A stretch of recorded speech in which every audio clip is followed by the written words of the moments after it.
បងប្អូនអរគ្នាខែភ្លៀងបានមកដល់ហើយដោយខាងក្រោយខ្ញុំបាទគឺជារថយន្ត Mercedes C300 ដែលក្រុមការងារយើងទើបតែធ្វើការបញ្ចប់ជាមួយនឹងការបំពាក់ជាមួយនឹងប្លង់ដាស់របស់ពួកយើងគឺពិសេសមែនតើបងប្អូនគឺដំឡើងតែមួយឈុតនេះការប្រើប្រាស់គឺបានជារៀងរហូតហ្មងមិនថាបងប្អូនទៅបើកបរនៅតំបន់ផ្លូវរលាក់ផ្លូវកលុកឬក៏ផ្លូវភក់ជ្រាំអីគឺប្លង់ដាស់ការពារខាងក្រោមនេះគឺការពារបានច្រើនបំផុតបងប្អូនមើលតាមរូបភាពជាក់ស្ដែងគឺមិនត្រឹមតែការពារនៅបាតកតែនៃរថយន្តទេគឺការពារបានទាំងផ្ទៃបាតកាងខាងក្រោមការពារផ្ទៃបាតធុងទឹកបាតកតែម៉ាស៊ីនក៏ដូចជាកតែនៃប្រអប់លេខផងដែរហើយបញ្ជាក់មួយបងប្អូនគឺប្លង់ដាស់ដែលពួកខ្ញុំធ្វើការដំឡើងជូនអតិថិជននេះគឺតម្លើងមួយឈុតគឺប្រើប្រាស់បានជារៀងរហូតបងប្អូនចង់យកទៅដូរប្រេងម៉ាស៊ីនចង់យកទៅជួសជុលជើងក្រោមឬក៏ចង់យកទៅធ្វើអីបងប្អូនគ្រាន់តែមានបឡុងឬក៏មានសោស្តាន់គឺដោះបឡុងចេញទាំង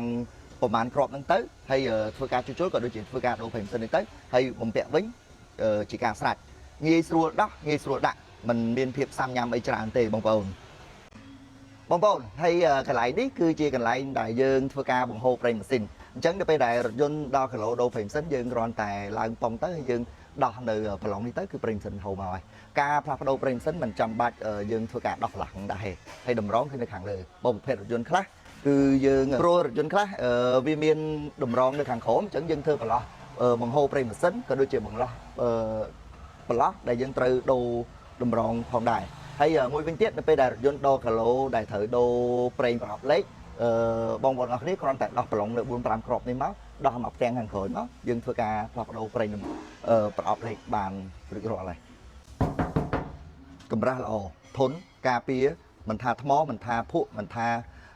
កលុកបែបណាទេការពារផ្ទៃខាងក្រោមបានល្អអញ្ចឹងបងប្អូនអរគ្នាមានចង់បានព័ត៌មានបន្ថែមពីការតាក់ទងការដំឡើងនៅប្លង់ដាស់ដែលមានការខុសសម័យពីខាង VX យើងលោកអ្នកអាចតាក់ទងមក VX ដើម្បីសាកសួរព័ត៌មានក៏ដូចជាតម្លៃផងដែរអរគុណជួបគ្នានៅវីដេអូក្រោយ